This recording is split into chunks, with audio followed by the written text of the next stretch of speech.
दोस्तों, आज हम बात करने जा रहे हैं भारत के सबसे बड़े और चर्चित घोटालों में से एक, चारा घोटाला की।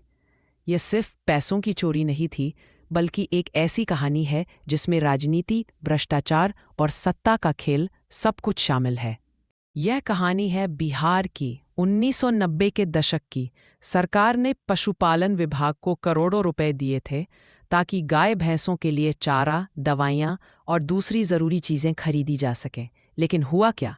असली जानवरों को तो कभी चारा मिला ही नहीं। पैसा कहाँ गया? सीधे नेताओं, अफसरों और सप्लायरों की जेब में। यानी कागज़ पर गायें और भैंसें दिखाई गई, लेकिन असलियत में वो थी ही नहीं। इसमें कौन कौन शामिल था? लालू प्रसाद यादव, आरजेडी नेता और बिहार के मुख्यमंत्री। बिहार के कई आईएएस अधिकारी और अफसर। पशुपालन विभाग के बड़े बड़े अधिकारी, नकली सप्लायर और ठेकेदार। असल में यह पूरा नेटवर्क था जिसमें सरकार और अफसरों ने मिलकर सरकारी खजाने से अरबों रुपए हड़प लिए। घोटाला कैसे पकड़ा गया? 1996 में सीबीआई ने इसकी जांच शुरू की। धीरे धीरे सबूत मिले कि फर्जी बिल, नकली रसीदें और काल्पनिक सप्लायर दिखाकर सरकारी पैसे को लूटा जा रहा था। सीबीआई ने कई केस दर्ज किए। करीब 53 अलग अलग केस बनाए गए। जब घोटाले की खबरें बाहर आईं, उस समय लालू प्रसाद यादव बिहार के मुख्यमंत्री थे।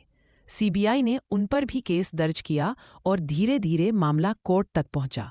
1997 में हालात ऐसे बने कि लालू को मुख्यमंत्री की कुर्सी छोड़नी पड़ी, लेकिन उन्होंने चालाकी से अपनी पत्नी राबड़ी देवी को मुख्यमंत्री बना दिया।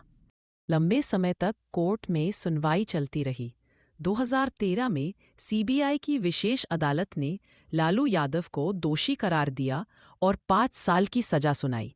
बाद में 2017 और 2018 में भी अलग अलग केसों में उन्हें सजा और जेल मिली। यानी घोटाले की वजह से उनकी राजनीतिक छवि को बहुत बड़ा नुकसान पहुंचा।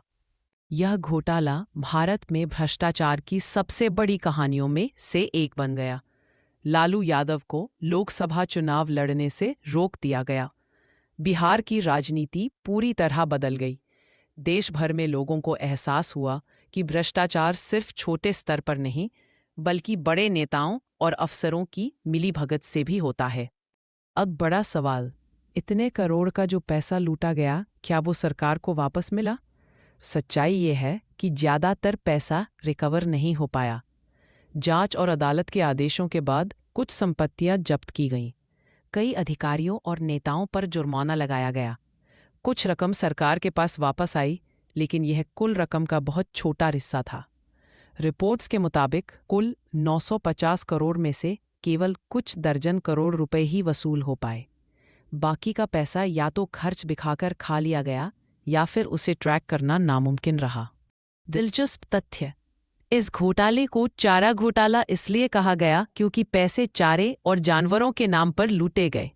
असल में कई जगहों पर जिन जानवरों के लिए चारा खरीदा गया वो कागज पर मौजूद थे, हकीकत में नहीं। यह घोटाला लगभग 20 साल तक चला और 1996 में जाकर पकड़ा गया। तो दोस्तों, यह थी चारा घोटाले की पूरी कहानी। कैसे नेताओं और अफसरों ने मिलकर जनता का पैसा हजारों करोड़ में लूटा।